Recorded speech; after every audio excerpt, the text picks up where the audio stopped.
O orgullo dun cineasta por un pobo.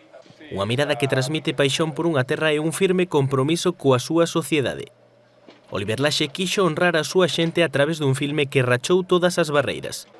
Oliver fixo de O que arde algo noso, de todos os lucenses.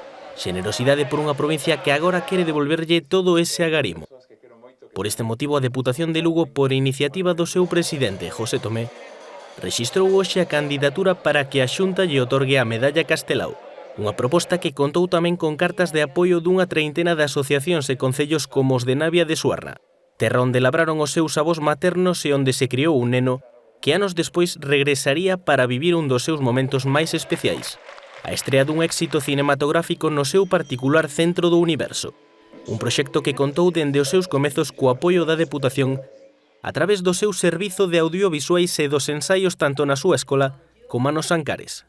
Oliver é un impulso para o novo cinema galego, un director empadroado no Concello de Navia de Suarna que quere loitar contra o despoboamento e o abandono do rural galego, o vínculo dun fillo da emigración cunha terra e a súa cultura, que sempre perdurará. Oliver xa pensa en regresar a Vilela e manter viva a súa herdanza como punto de encontro e creación dos cineastas galegos, unha fonda pegada no corazón da nosa provincia que quere seguir formando parte da súa vida.